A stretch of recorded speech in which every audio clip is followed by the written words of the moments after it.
Slendy, Ego, Slendy, hey. Hit it out the park. Hit it with a strike.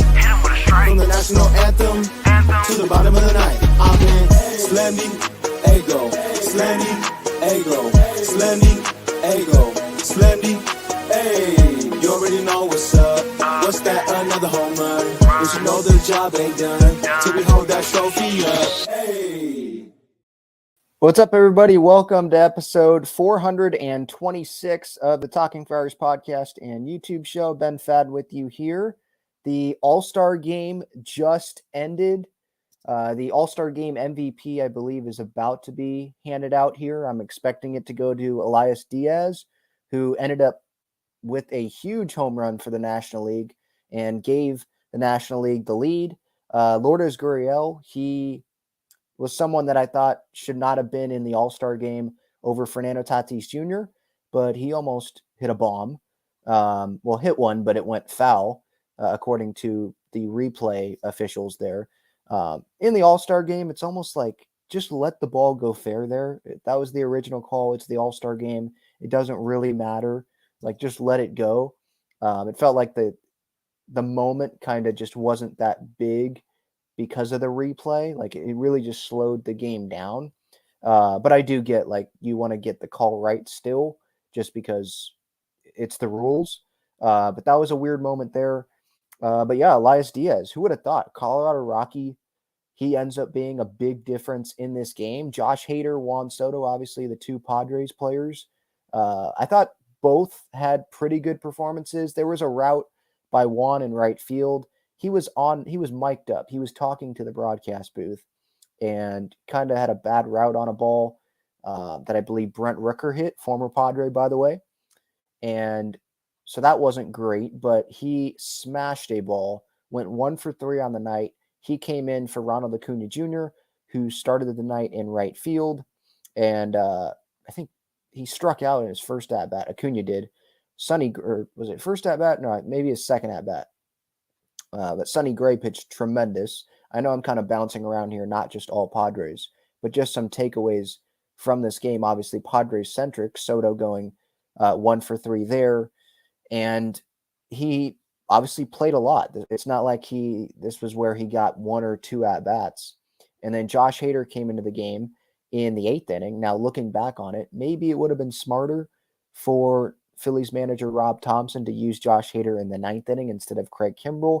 But I understand Rob Thompson, he's the Phillies manager, and Craig Kimbrell pitches for the Phillies. So he's going to use the Phillies guy. He's going to use his guy. But Hader in the 9th pitched fine. It was a pretty quick inning there for him. He gave up, I think, 1 hit, right? Yeah, gave up a hit, but I believe there was a double play in there. He got a fly ball to right to Soto. So that was pretty cool.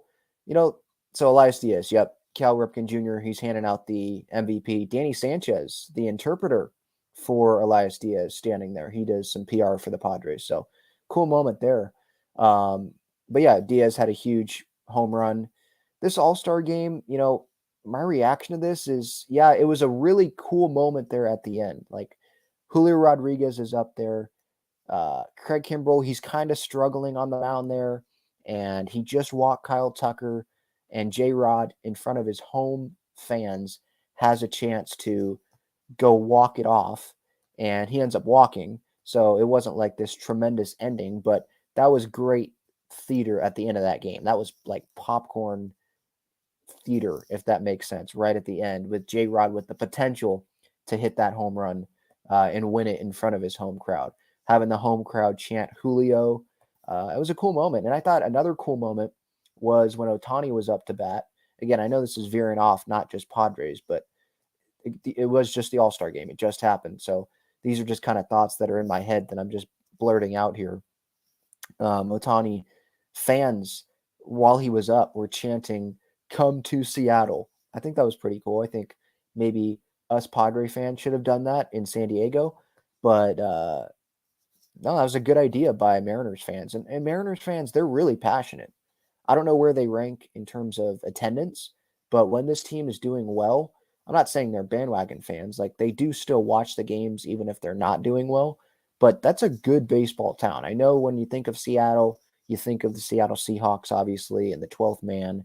But when this team has life in it, these fans show up, feels like day in, day out. I think it's a really good ballpark, and I loved watching that game today. I think the broadcast could be a whole lot better. I think the jerseys, can we just please go back to the normal jerseys for this All-Star game?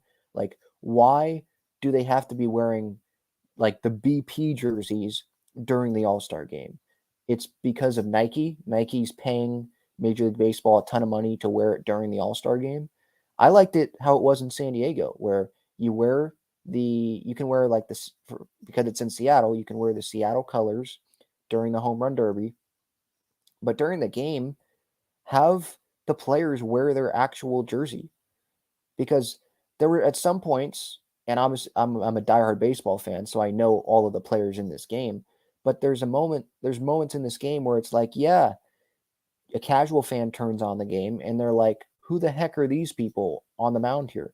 Who is at the plate? I have no idea what's going on here, because the focus is on A-Rod, David Ortiz, Derek Jeter, and Kevin Burkhardt. Like a third of the screen is being taken up by those guys. And Joe Davis and John Smoltz are talking to those guys. And they're sitting there with their sunglasses on. They're, and popcorn in the front row, not even their seats. And like, I just don't think that that was needed. Like, we don't really care about what David Ortiz has to say about how he hit at T-Mobile or Safeco Field back then. We don't care what A-Rod has to say about how he hit in Seattle during his career. We don't care about how Jeter thought he hit in Seattle during his career. Like, can we keep the focus on the game? And I think those guys think they're funnier than they actually are. And so I don't know. I'm not a huge fan of the Fox broadcast. I think it could be better. The mic'd up stuff, I mean, I'm fine with it during the All-Star game and stuff. And if they want to do it during the home run derby, I know that's the ESPN telecast, but if they want to do it there, okay.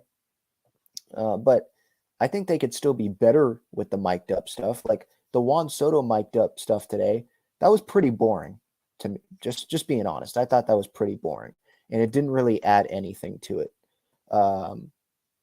Josh Hader, him being on the mound there, and Ozzy Albies was right there too, and giving his thoughts on facing Josh Hader, like that was pretty cool. But there was some stuff where it's like, is this really needed? Like, can we just focus on the game? And then Joe Davis and John Smoltz, maybe it's just the biased Padre fan in me, but Joe Davis, he's just eh. Maybe it's because we're used to Don and Mud, but that broadcast is pretty boring to me. So maybe it's a combination of who's doing the game, the decision to have the pre and post game guys in the broadcast sitting in the front row eating popcorn. Like, who cares? I think they could have done a better job at that. But I know we're veering away from Padres talk and talking more about the game, but it did just happen. So I just wanted to give some thoughts on that. But yeah, Hader and Soto, it seems like they're healthy, which is obviously the most important thing here. They come out of this healthy. And now the Padres, Soto and Hader, all the Padres players already have had 2 days off. And now they're going to get 2 days off before, well, maybe they're going to Philly, or maybe they're going back to San Diego, or enjoying a day somewhere else. But they'll probably join the team sometime Thursday, I would imagine, in Philadelphia before the Padres and the Phillies kick off their post All-Star break schedule at Citizens Bank Park in Philadelphia. So welcome on in. Talking Friars episode 426, All-Star game. Some thoughts there. And the Padres, they had their Major League Baseball draft finish up today. Obviously, round 1 was over the weekend, Sunday. And then I believe the 2nd through the 10th round was yesterday. And then the rest rounds, so it would be rounds 11 through 20, was today. And I have some takeaways from that. So I will get to that. But I want to get to some comments here. Quick reminder, use my code TalkingFriars for $20 off your first order on SeatGeek. You can click that link in the description as well. BreakingT.com for some great San Diego sports wag, Padres, Aztecs, Wave. If it seems like I'm not yelling, or I don't really yell during regular shows, but if I'm maybe trying to be a little bit quieter, it's because I am currently in Minnesota, and so this is not my house. This is not where I usually do this, and there's people sleeping upstairs. So I'm just trying to be a little nice uh, to them, considerate of them. But I still wanted to do the show because this is a big moment. The draft, the All-Star game. There's a lot of stuff going on. All right. Let's see what some people in the chat think here. If you want to make sure I get to your comment or your question, you can use that super chat function there. I definitely appreciate that. Makes it very easy for me to see your comment, and it separates your comment into a different category, supports the channel.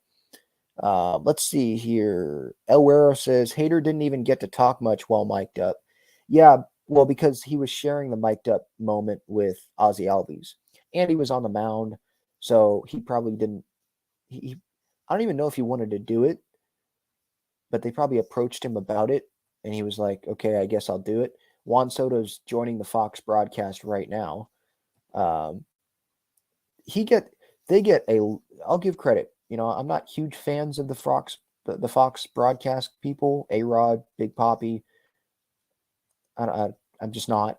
But they get a lot out of Juan Soto. I don't know if you guys were listening to the batting practice day the other day, the workout day, and they got more out of him in those like 2 minutes that they talked to him with Ronald Acuna Jr. than the San Diego media has been able to get out of him like all year long. And this isn't a shot at the San Diego media. It's just that he opens up to those guys way more than he does to Kevin Acee or Marty Caswell or Dennis Lin or AJ Caswell or any other people in San Diego media that are in the clubhouse. Like maybe it's because it's David Ortiz and A-Rod instead of just media people. Maybe David Ortiz is because David Ortiz seems to have a good relationship with Juan. I don't know, but there were things that he was talking about, like his neighbors that he has in San Diego and how nice his neighbors are, and just how much he enjoys the city, and just some stuff that they got out of him where it's like, he doesn't talk like that. You don't see him smiling all the time talking to San Diego media, So I have this on mute, so I don't know what he's saying. But he had a pretty good day, got 3 at-bats in there, and he got a hit.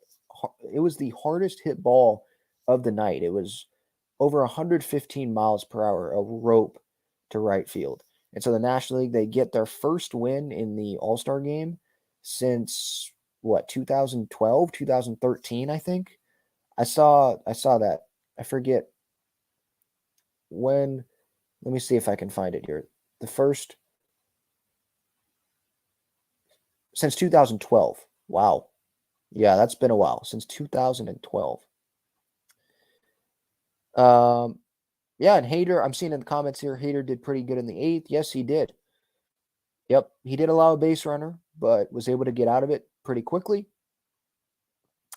And again, Padres, they only had 2 All-Star representatives. Maybe we should say, or I would say that they should have had more than 2, but what are you going to do, right? Big whoop. You only had 2 All-Stars. Well, you have a losing record, right? Move on. I was someone that was campaigning for Snell and Tatis to be voted as All-Stars. But now that the All-Star game is passed, whatever, let's move on to the second, or it's already the second half of the season technically, but the unofficial second half of the season starting on Friday. Let's move on to that. And I'm just glad that Hader and Soto, they got to play and they came out of this healthy. So it's good. I think Padre fans got to be happy with what they saw tonight. JD's Third says, Ben, you'll be happy to know I bumped up my prediction for the Padres win total from 77 to 79 wins. Oh, yeah.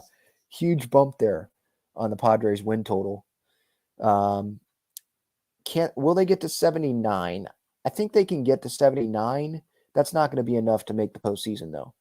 If they want to make the postseason, it feels like the 87 win number is where they're going to have to get to. I don't know what the wild card team now, the last wild card team, what their on pace for. I guess I could look that up, but it's probably somewhere between 86, 89 wins, somewhere around there. So the Padres, they're going to have to play really good. They have, 43 wins right now? They're 43 and 47 playing the Phillies. And, Phillies, they're 48 and 41. They're one of the teams that the Padres obviously are chasing. And that's a big gap. 4 games under 500 for the Padres, 7 games over 500 for the Phillies. 4 games under again for San Diego, 7 over for Philly. That's a big gap. And you look at the wild card standings. I think I saw something today. I was looking at them today. It's like 6 games back or something. Oh, here's David Ortiz on the broadcast. He has a Red Sox straw hat on. And he's spraying something. I don't know what's happening. He thinks he's way funnier than he is. That's my thoughts on David Ortiz. No one asked, but that's kind of what I think about him. Same thing with A-Rod. Not a big fan. But getting back to the win prediction. So the Padres, they're going to have to get to like 87, 89, somewhere around there, right? And right now, again, 43 wins. They're going to have to play like at least 600 baseball, You can't have this 500 stuff. You got to win most of the series that you play. And so this 10-game road trip coming out of this All-Star break is huge for this Padres team because they get to play the Phillies, and the Phillies are a team ahead of them, so they can gain games directly on them. But also because it's 10 games on the road, like I said on I think my last show, they're not relying on the momentum here. You had 4 days off after having a couple good series against the Angels and the Mets. 4 days off. They've rested. Now, are they going to prove that they can be a good postseason baseball team, or over the next 10 games are they going to keep being up and down, inconsistent, and it's going to prove this team's not going to be a World Series team this year, right? So I think they've got a lot to prove, and it's a road trip where a lot is going to be taken from it, I think, because at the end of the road trip, they're going to be like a week out, I think, from the trade deadline. So I know Seidler and Preller, they're optimistic. They believe in the team. They don't want to sell. But what if the Padres go 4-6 on this road trip? Now you've continued to dig that hole deeper, or you've gotten that hole back to where it was. You're starting to get out of the hole, with the sweep against the Angels, the series win against the Mets. But if you go 4-6 on the road trip, or you go 5-5, 5-5 isn't terrible, but I think that would be a disappointment for sure, considering you're playing the Tigers. And I don't want to disrespect Toronto or Philly, but the way you were playing before the All-Star break, the rotation's been good. We're seeing better signs from the offense. Hopefully, you're going to get some reinforcements back from the bullpen. That will be disappointing. More time's going to be ticking off of the calendar, closer to the deadline, closer to the end of the season, and you're going to be in the same spot. You're going to still be 4 games under 500. That's obviously if they go 5-5. If they go 4-6, let's say, now instead of 4 games under, you're 6 games under? Again, digging that hole deeper. They have to keep getting out of this hole. You gotta get to 500. Get over 500. Again, these teams that are ahead of the Padres, if you look at the wild card standings right now, the teams ahead of the Padres are well over 500 that the Padres have to chase. Look, I'm looking at the wild card right now, and this is the division actually. Yeah, so wild card, Miami's 53-39 at the first wild card. Arizona's 52-39, the second wild card spot.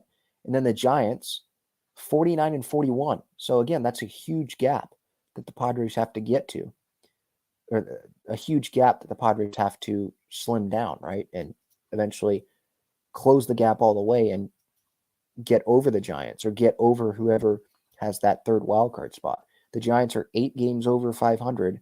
The Padres are 4 games under. That's a huge gap. And then the Phillies, again, 7 games over 500.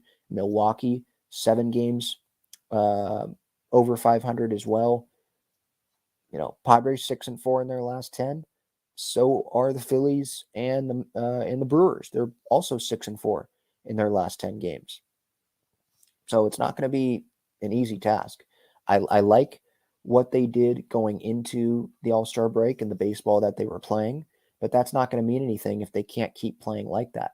If they don't, then they're not going to go anywhere this season, and it's probably going to be better to sell off parts at the deadline. I don't know. I don't think it's likely that they will sell off Snell and Hader, but again, if this road trip goes bad, you have to think about it. I know Seidler is going to be optimistic, and AJ is going to be, obviously he wants to buy. He doesn't want to go sell.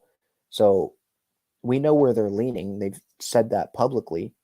But if you really, truly care about putting this franchise in the best position moving forward, if you know that 2023 isn't going to be the year, then you got to sell off pieces that aren't going to be here next year. Or they could be here next year, but their contract's up and you're not going to get an extension done, Rocket Dog says Padres might get a wild card spot. Austin says, I refuse to watch Fox games when Joe is calling games. Maybe that's just us being biased Padres fans. And if you ask, I don't know, my family here in Minnesota, I have some family here. That's why I'm here on vacation. Ask some of them, or ask people in Milwaukee or New York, whatever, that aren't LA fans, aren't Padres fans, don't really care about Joe Davis and they're just neutral. You ask them, maybe they'll have a different opinion on him than us. But just feels like Smoltz and Joe Davis, it's just a boring broadcast. And I don't think I'm the only one that thinks that. Rocket Dog says, I think Joe Davis does a good job. I like him, and I like Ernie Johnson over on TBS. I love Ernie Johnson, yeah. But I think Don is much better than Joe Davis. I think he's more entertaining than Joe Davis. Maybe Fox isn't looking to be entertaining. They're looking to be the best, baseball people. But Don knows his baseball, obviously. I know he's with TBS, but he has done Fox national games as well at the same time as doing the postseason TBS games. He's done, or same season, I should say, not same time. He's done Fox regular season games, and he's done TBS postseason games. So, obviously I'm biased, but Don is I think, the best of the best. You think of TV play-by-play guys in baseball, and I know we're veering off into a different discussion, but best play-by-play guys in baseball, who are those guys? I think of Don Orsillo. I think of Michael Kay, right? On the TV side. Who's the Giants? Kruko, and who's the other? I'm blanking on him. Let me look this up.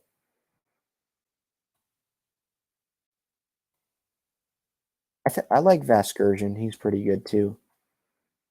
But I don't think he's a single team guy. John Miller does radio. Dwayne Kuiper. That's who it is, I think. And then I know a lot of people love the Mets broadcast as well. Boog Sciambi, he's another one that I think of. I'd rather see those guys do the national games than Joe Davis.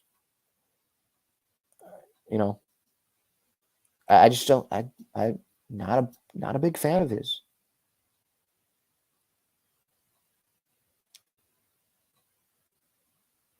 Yeah, M. Garza says A-Rod is first and last to leave the makeup trailer.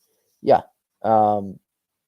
Well, I know, when was that? It was the postseason last year. He was in San Diego, obviously. That was the series against the Dodgers, I think. No. It was the Phillies series. It was after the Dodgers series. And they were in their LA studio, right? Remember? And they picked the Dodgers to win. Some of them, who was it? Was it Big Papi who picked Dodgers to win 3-0? And so Philly series comes, and they have all this security surrounding them. and you can tell how much makeup A-Rod has because I was right next to him. And it's like, oh my gosh. I think it feels like in public that one interaction there, or one time I saw him, it's like he views himself as superior to everyone else. And again, they think they're funnier than they actually are. So yeah, not a big fan of the Fox broadcast. All right, quick break, and then I wanted to get to the MLB draft. What happened with the Padres here in their draft, some takeaways, because I definitely have some takeaways on this. Check out Gaglione Bros' famous cheesesteaks and garlic fries on Friars Road. You can visit their website, gaglionebros.com, for their entire menu and enjoy their cheesesteaks and fries at Petco Park and Snapdragon Stadium as well.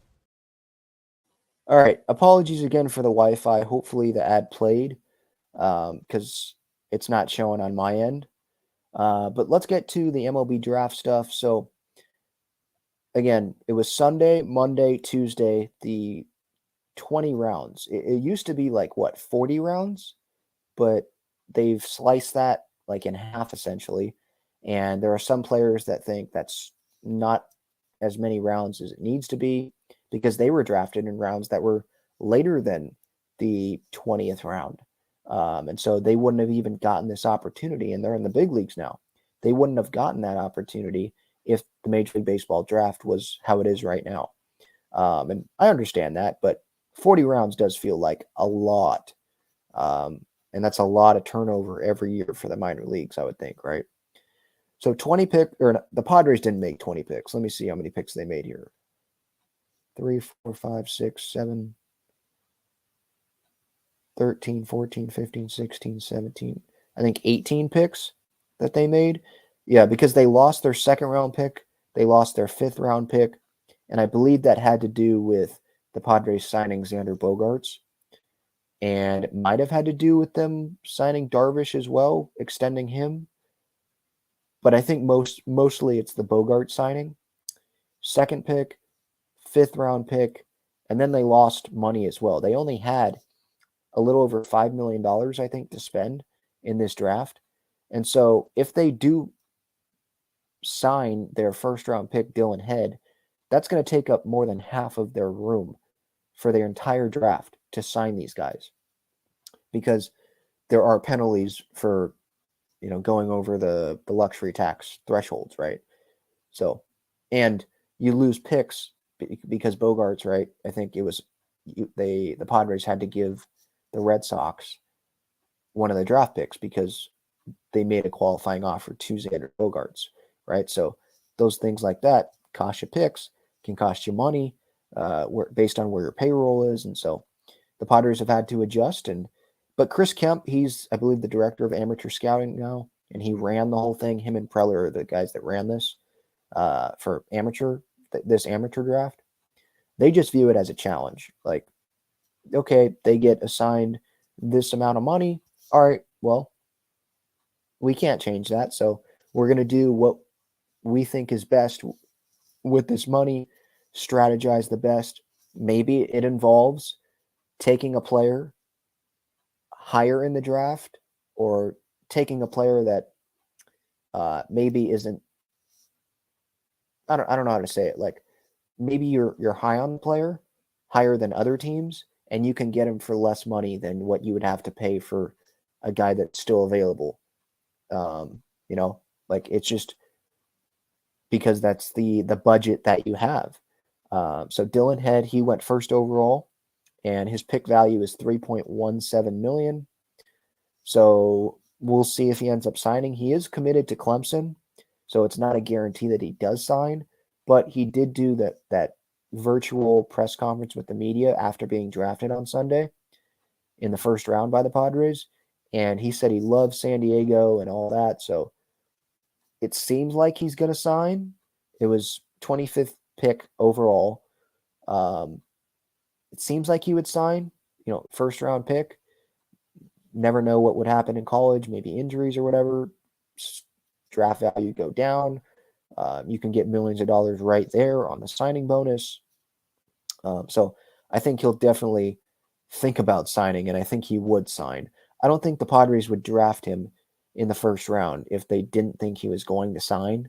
And it's another high schooler. I did see there's people that are bringing up, well, this is another high school player that AJ Preller and the Padres are drafting, and it's a trend of that, and maybe they should go with the college player. But he has had success drafting high schoolers. You think of Mackenzie Gore, you think of Robert Hassel III, you think of CJ Abrams. I think James Wood was out of high school as well. He's had success with that. Now, not all those guys are, well, all of those guys I named, they're not in the Padres organization anymore, but they did get Juan Soto for those guys. Like another team in Major League Baseball was willing to give up Juan Soto for those guys. So they're doing something right, drafting those high school guys. They're drafting who they think is best available, especially in the first round. As long as you think you can sign him, best available, you're going to draft that guy.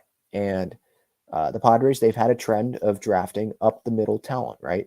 You think so Dylan Head here in the first round, and you go back to Jackson Merrill up the middle, CJ Abrams up the middle, James Wood up the middle, center field, right? Who am I forgetting? Robert Hassel up the middle. Like, I know Preller early on, right? There was Weathers, there was Gore, there was Quantrill. He went pitchers there, but he loves signing that up the middle talent, and it makes sense because who knows what the heck the team's going to look like in the future. So it's best to draft those up the middle guys because those guys have probably the greater ability to adapt. And what I mean by that is positional versatility. Like maybe they haven't played a corner outfield spot in their life, but they're an athletic center fielder. And if center field is blocked by the time they reach the big leagues, or it looks like it's going to be blocked, or the organization just wants them to move positions because center field isn't working out, that guy is probably going to have a better chance at moving, or a better chance at succeeding in the move to another position than, let's say, if the Padres drafted a guy that only plays left field or only plays right field or only plays third base or something like that, right? And now you want him to try to go play shortstop or second base. Maybe it won't go as well. Like the Padres love getting those real athletic guys, and seems like Dylan Head is that. And you look at the picks after Dylan Head. Third round, J.D. Gonzalez, a catcher up the middle. Homer Bush Jr. out of Grand Canyon University. I believe he's a center fielder. I was looking up his perfect game profile. Up the middle. Jay Bashirs out of Duke, second base, up the middle. Tucker Musgrove. He is an intriguing pick. No, he's not related to Joe Musgrove as far as I know, but he is someone that can play not just I think it's infield, right? I think he's an infielder. Not just play infield, but he can pitch as well. He's a two-way player. So we'll see how the Padres do this. Do they, right out of the gate, restrict him to only pitching or only hitting? I don't think that would be the smartest thing to do. I think you should, see what he can do as the two-way player for at least a season before just giving up on it. So it's an intriguing guy, two-way player, and we'll see how he does. I wouldn't be surprised if Joe has already talked to Tucker Musgrove and just welcomed him into the organization, just because they share the same last name and all that. But as I posted on social media the other day, when I saw this pick, I was like, yeah, okay, I already have too high of expectations for this guy. Just because of the name, you immediately see the name and it's like, oh, another Musgrove, huh? So, okay, it's not infield, my bad. It's, according to the University of Mobile, Alabama or Mobile, Alabama? I think it's Mobile, Alabama, I think. Right-handed pitcher, and he plays the outfield as well. So that's intriguing. I would not restrict Tucker Musgrove. Now, they know better than I do, obviously. I don't really know anything about this guy, but I don't think it's the smartest thing, especially when you just draft him. See what he can do as a two-way player. I know Crony, right? The Padres, they traded for him in that Tommy Pham trade. he was a two-way player, and now he's not, right? He's a position player. He's at first, he's at second. But I believe, if I remember correctly, when they first brought him over, he was pitching. Like, they had him throw bullpens in spring training. They didn't give up on his pitching right out of the gate. They gave it a chance. Did he? Now, I don't think he ever pitched like seriously in a major league game, but they didn't. I don't believe that they gave up on him immediately. So hopefully, especially when Tucker Musgrove is young like this, don't give up on that. See what he can do. Maybe that helps him be a better player because he doesn't have to think sometimes when he's on the mound, doesn't have to think about his at-bats, standing around on the field.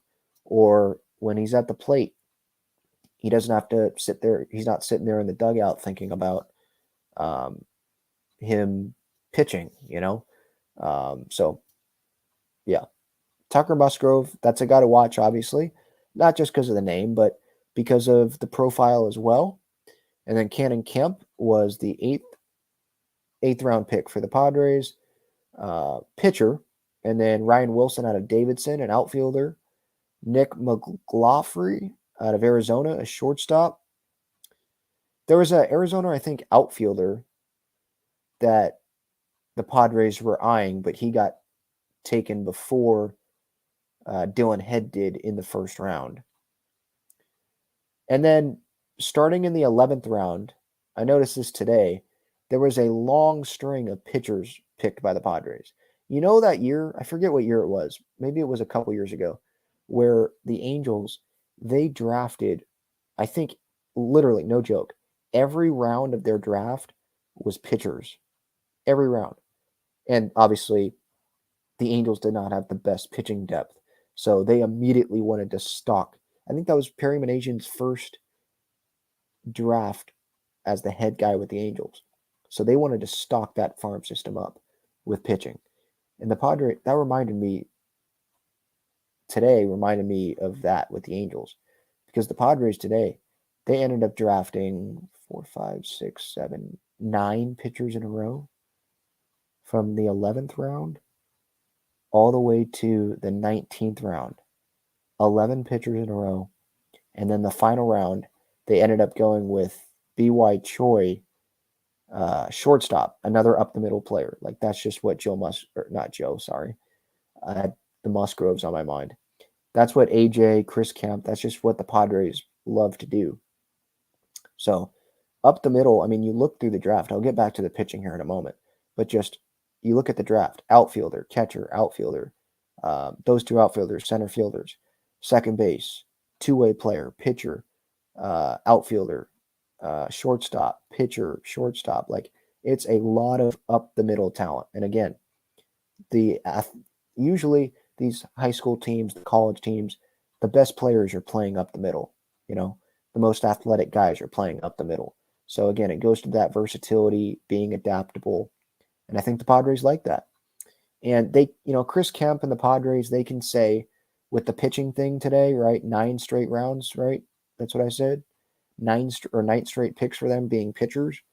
They can say, well, that's just how the board fell. All 9 pitchers were the best talent available at those spots. Maybe they are. Obviously, they know better than we do. But come on. I still find it hard to believe that all 9 picks, there wasn't a position player that you think maybe was better, but you really wanted to stock this system up with pitching, and you thought you were pretty good with up-the-middle talent in the system, especially late in the draft. You already got some of it at the top of the draft. And so it's like, yeah, let's stock this farm system back up with some pitching because, again, I think it's going to be important if this team wants to consistently contend at the big league level. They're not going to be able to do that with no depth in the minor leagues pitching-wise with the rotation. And the bullpen, I mean, you're having Ray Kerr come up, but you got him in a trade for Adam Frazier, right, to Seattle, who ended up not working with the Padres. Yeah, Cosgrove, Wilson, homegrown guys, but how about look at the rotation? What depth is there? Ryan Weathers hasn't worked out. Gore, Quantrill, those guys were shipped off, obviously. Patino was shipped off, right? So, like, the depth just isn't there right now. It's Weathers, it's Kinnear, Jay Groom. Remember him in spring training? He has not done really anything with El Paso. He has sucked with El Paso this year. So the depth just is not strong.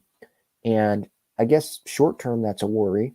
Maybe AJ and the Padres decide to go get at least another starter in case an injury happens and have that as a long man in the bullpen, just some more depth. Or maybe they transition Nick back into more of a long guy when Steven Wilson comes back, and when Suarez hopefully comes back. I think maybe that makes sense, because if an injury happens, the Padres, they're at a point again, because they dug a hole. They're at a point where they can't just, throw games, if that, not throw game, but like have Reese Kinnear or Ryan Weathers go out there every fifth day for the rest of the season if someone gets hurt, because they're probably going to lose most of those games. And again, you got to win most of these series the rest of the year, and some sweeps would help. Like, can they go on a long winning streak? If someone gets hurt in the rotation, that's going to hurt their chances of doing that. But the good thing is the rotation has been pretty healthy. Walker's going to come back after the All-Star break. And the guys that have been healthy, they've been pitching really good. But again, just in the back of my head is the rotation and the health. Like, what happens if Darvish gets hurt, or Musgrove gets hurt, or Walker comes back and he's not effective, or he gets hurt, or Blake Snell gets hurt? He's pitching like the best pitcher in baseball right now. Or what if a couple guys get hurt? You have no idea we don't know what's going to happen after the deadline here, or even before the deadline. Like, the depth just needs to get better in the future. So going back to the draft, I think that was a conscious decision by the Padres to go pitcher heavy here late in the draft, go with some upside. Some of these pitchers here. So here are the pitchers that they picked: Carson Montgomery out of Florida State, Blake Dickerson from high school in Virginia, Dane Lies from Oregon City High School in Oregon, Tyler Morgan from Abilene Christian in Texas, Zach Adkison from from Marshall in West Virginia, Sam Whiting from UC Santa Barbara, Eric Yost from Northeastern in Massachusetts, Harry Guston from Hawaii, Adler Cecil from Temecula Valley High School in California. And those are the pitchers. B.Y. Choi is from New Mexico Military Institute, obviously in New Mexico. So those aren't like huge names, obviously. Those guys would have went earlier in the draft. But, looking at the height and the weight, and some of these guys are high school arms. So a lot of this is projecting, like thinking, okay, are these pitchers going to build up? Like, are they going to get stronger? They're going to, they still have room to grow into their bodies, right? When Tatis made that, or not Tatis, when Preller made the Tatis deal, Tatis was not what he looks like now. Like, Preller projected him to get stronger, to get bigger, and fill out that body of his. And that ended up happening, and look what has happened, right?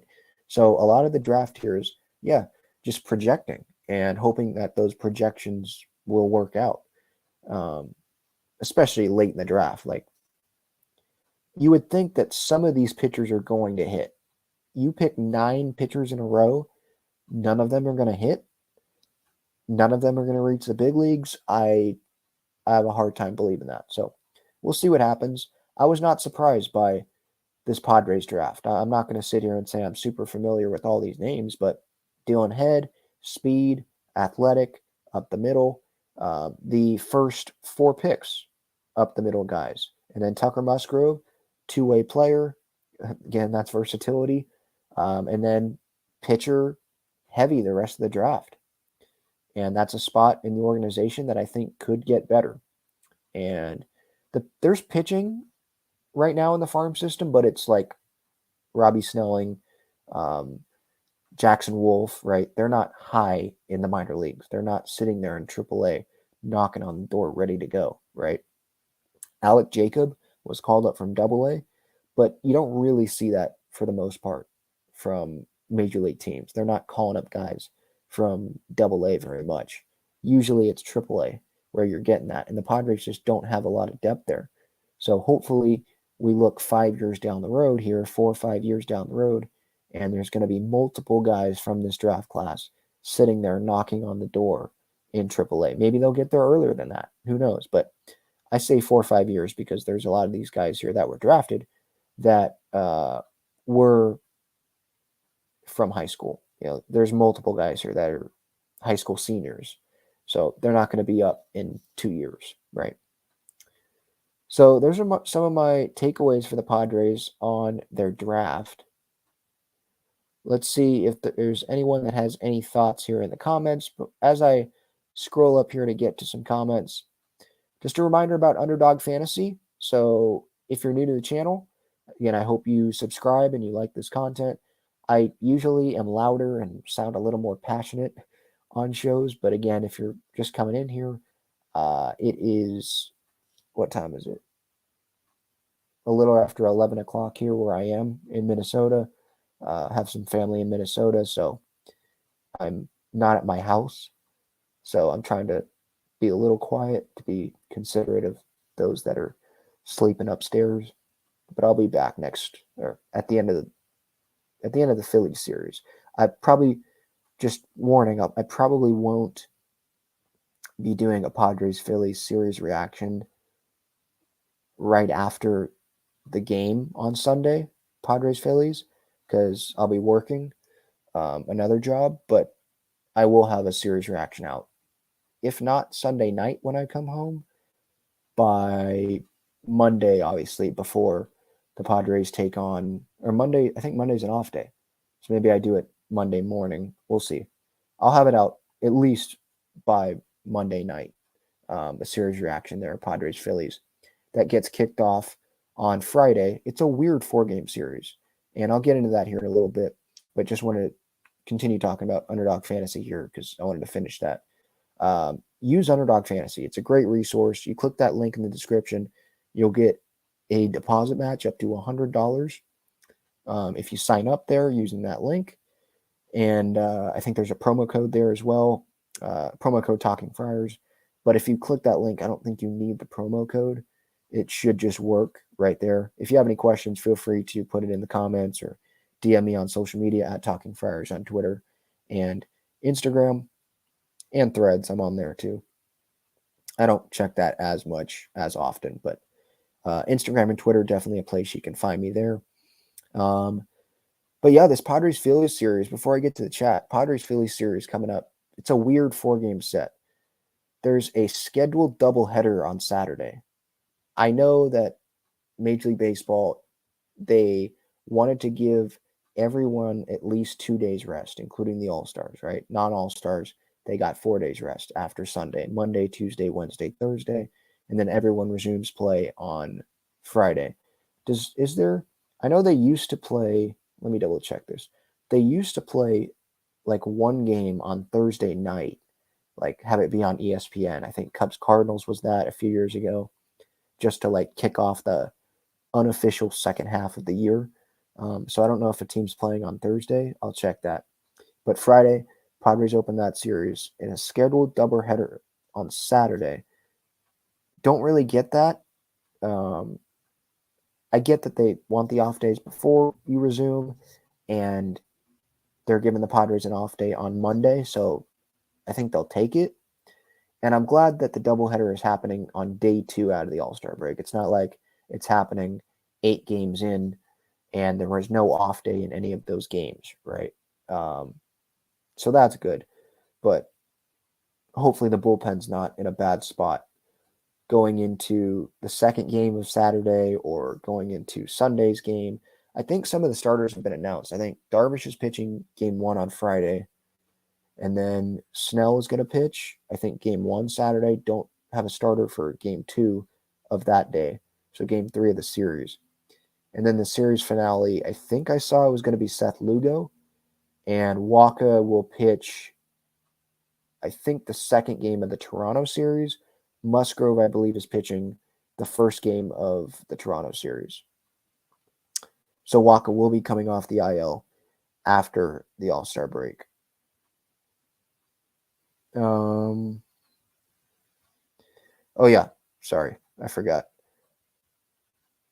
I was going to look up the schedule, see if no schedule. Okay. No games on Thursday, July 13th. Friday, Padres. That's going to be at 3:05 Pacific time. Saturday, game 1, 10:05 a.m. And then, let's see. Wait, that's Sunday. My bad. Saturday, 10:05 a.m. And then game 2 will be 4:05 p.m. Pacific time. And then Sunday, 10:35 a.m. will be the series finale. So yeah, pitching matchups. I'm looking on the MLB app right now. Darvish in game 1 against Sanchez. And then Snell against Taijuan Walker in game 1 on Saturday. Game 2 of the series. Ranger Suarez for the Phillies in game 2 of the doubleheader on Saturday. TBD for the Padres. And then Sunday, Lugo against Zach Wheeler. So should be a pretty good series. And obviously, it's a big series for the Padres because, again, they have to get past the Phillies if they want to make the postseason, you would imagine. And the Phillies, they're a better team than the Padres are, or at least record-wise, they have been a better team. We'll see. We'll see what's with Bryce Harper, because I know he got hit in it was either the hand or the wrist, I think, recently. Wasn't an all-star, obviously. And so maybe he'll be able to play, or he'll be on the IL. I don't think he's on the IL.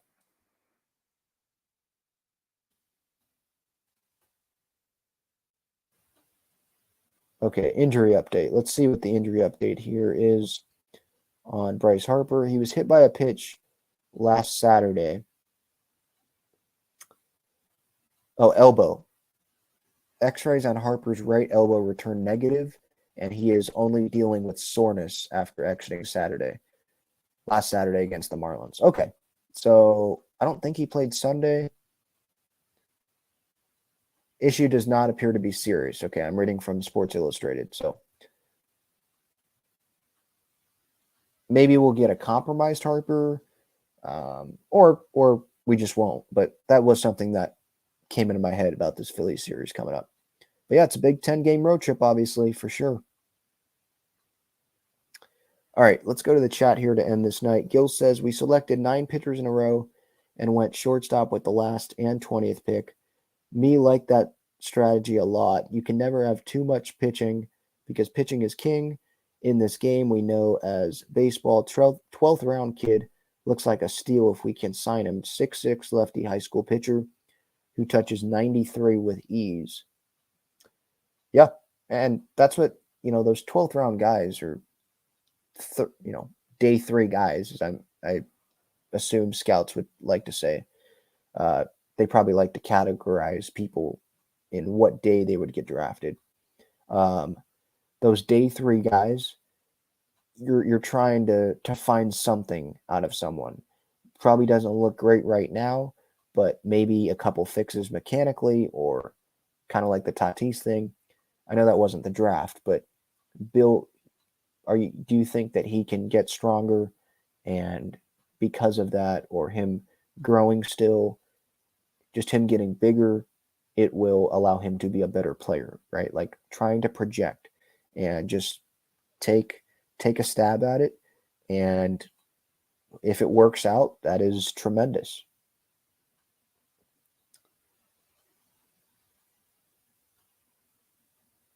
Mike says, if AJ is still in charge, it's hard to get excited about a Padres draft. I assume, Mike, because of the development of these guys, right? Because I think the talent that AJ has drafted has not been bad. If you want to make the argument about the development, yeah, you can make that argument, because at least for the Padres at the major league level, the development, it's just not there in terms of like the results, right? Ty France, well, he went to Seattle and was an all-star. He wasn't an all-star with the Padres. You could say that's because of the organization's decisions with Hosmer. He was blocked. Obviously, Manny at third, and they weren't going to have Hosmer be benched in that spot. And they were trying to go for it there in 2020 and go get Austin for freaking Nola, who was hitting like over 300 that season, I think. At the time, he was doing really well and hasn't come near that. But like with Ty France, was it the development of the Padres there? Was that draft pick a good draft pick for the Padres? I think you could say it was, because look what Ty Francis ended up being. Like, it was a quality player that they drafted. Cal Quantrill, it was a quality pitcher that they drafted. Mackenzie Gore, I think there's signs there. Quality pitcher that they drafted. CJ Abrams, quality player they drafted. Robert Hassel, James Wood. Those seem like quality players that they've drafted and will be in the big leagues at some point for the Washington Nationals. Now, I know that's not the Padres, but the drafting part, I don't think that's the problem. I think you could point the problem to maybe the development, or giving up on players too soon, or being too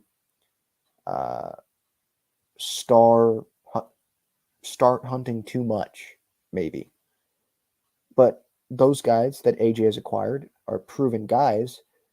Some guys have flopped with the Padres, but AJ can't control that. He can only control partly who the Padres acquire. And those guys were proven with track records. The Padres are trying to win right now. So it does make sense for some of the moves that he has made. Some of them just haven't worked out. And obviously it's easy to look back in hindsight and be like, wow, that was terrible. You know? Gil says Preller has been killing it the last 2 years in the draft. Merrill, Wood, Lesko. I didn't even mention Lesko. Yeah, idiot. Yeah, Lesko, maybe it's because he just hasn't pitched very much. He just started pitching in the Padres organization, just got on the mound. So we'll see what he ends up being. But yeah, like that seems like a pretty high upside quality pick there.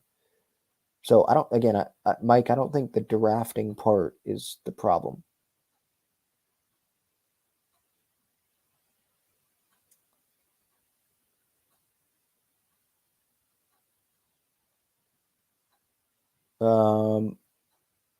Interesting conversation going on in the chat here between Gil and Mike about the farm system and some of the picks Preller has made. Okay, I'm going to try to go through this because this is interesting. Mike says, Gore is no big deal right now. Let's not pretend he's an all-star. A typical Padre pitcher, 5 innings, 100 pitches, and very average right now. Nothing special. Okay, but you can definitely see the potential there, right, Mike? I think you could definitely see the potential there with Mackenzie Gore. And he still is a young pitcher, still doesn't have a ton of experience in the big leagues. And right now he's in a spot with the Nationals where it's okay for him to work out some stuff because the Nationals aren't trying to win at the big league level. So they're going to have him struggle at the big leagues and work through it at the major league level. So maybe this is just part of the progress for just part of Mackenzie Gore's story, and he'll end up being that pitcher. I definitely, the book's not written on Mackenzie, and I think the Nationals, they got a heck of a return back in that Juan Soto deal, and they look like the winners of that deal right now. Right now they do, because the Padres don't have a championship, and they're under 500 right now with Juan Soto, and it's not a guarantee that they win it next year.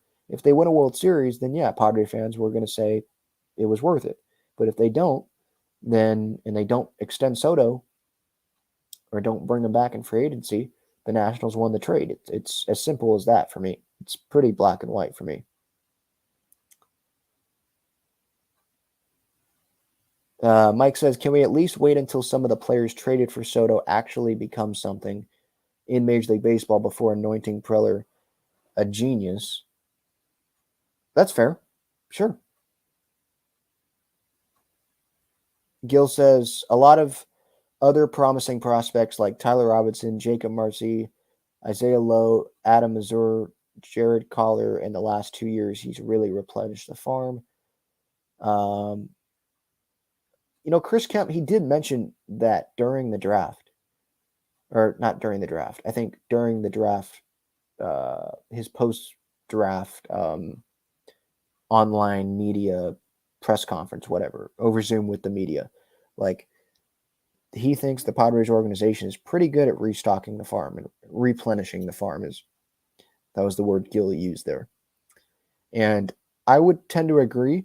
I think it's just frustrating for some Padre fans that those guys, they're down at the lower levels of the minor leagues right now, not at the top.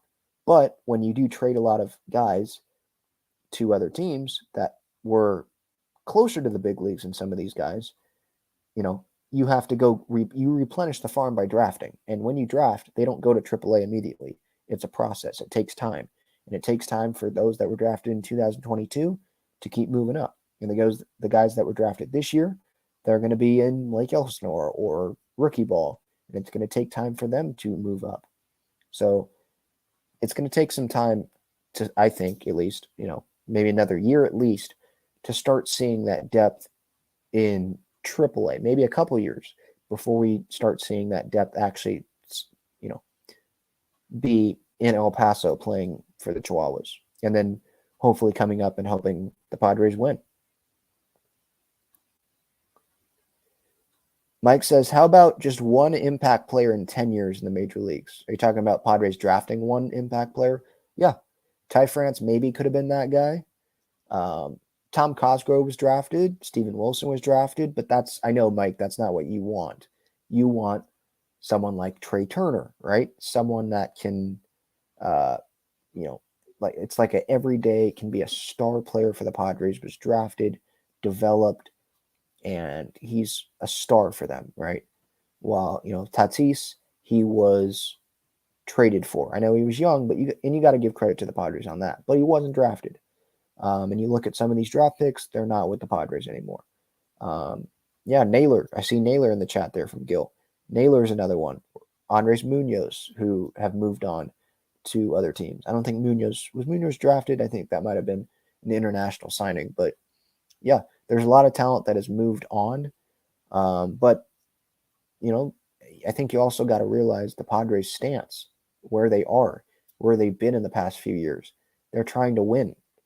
And so they want, AJ Preller at least, wants proven talent. He doesn't want to bank on these guys coming up and having a ton of pressure on them as rookies.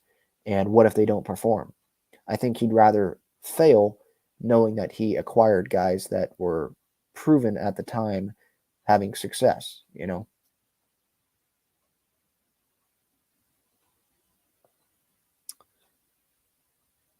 Gil says if there's one thing Preller does well is scout and produce talent. If you don't want to see it, that's your problem. I'll agree with the first part of that. Preller does well. If there's one thing Preller does well, it's scouting. Yes, like that's his thing. And if things don't go well this season, like I would be okay with Preller being fired, obviously. I would also be okay with him accepting the scouting director position or something like that, or amateur scouting, take Chris Kemp's position. Just don't be involved with the trading, or be the head guy in the trading and all those decision makings, the free agent signings, right? Go do what you do best, identifying that talent in the draft. I think that's what he does best, at least. So I'd be fine with that. Now, produce talent in terms of like at the major league level with the Padres, he has not done that well. I think we can acknowledge that. But he has acquired some pretty good talent. So there's, it kind of balances out a little bit. I think that if you look at it on a scale, the guys that have been drafted by the Padres that have left, that probably tips in that fate. Like that's heavier, if that makes sense, than the players AJ has acquired. Because there have been some misses, and there have been some players that have gotten away, obviously, that maybe gave up on too early. And some players that obviously came here and it didn't work out. And those players that were traded for that player, obviously, ended up doing well for other teams. So the scouting part, yes, I agree, Gil, but the producing part with the Padres, I can't fully agree on that, just based off of some of the results here with AJ as the GM.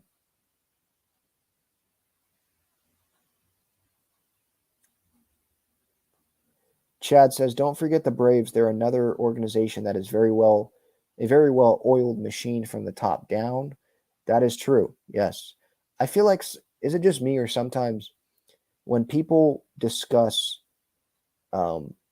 just being a great organization overall, I feel like the Rays and the Dodgers constantly get floated out there, and those are great organizations, obviously. Like, they have the history of continuing to produce talent in the minor leagues and develop talent, right? Even when they're not picking number one overall every year, like the Pirates or the Orioles, I think the Braves get left out of that.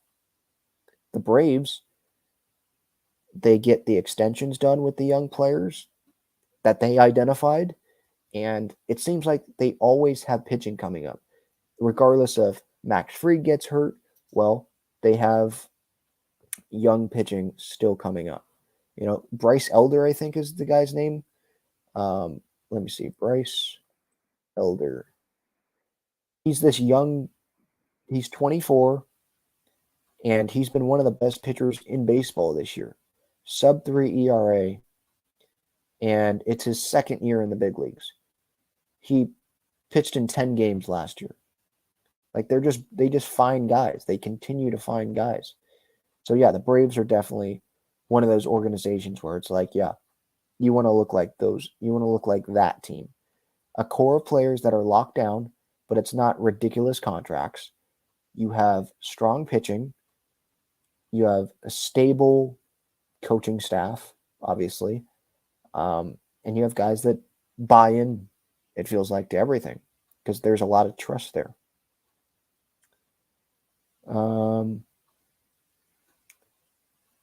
Yeah, Chad mentions the Orioles too. Orioles are finally seeing the payoff of having a GM with a lot of patience.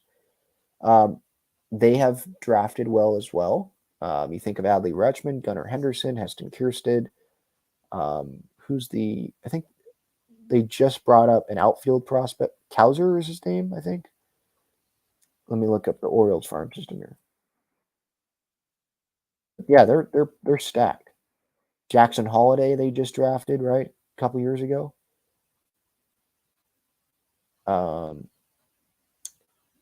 Didn't they just draft the guy that Preller wanted from Vanderbilt? I think it was, what's his name?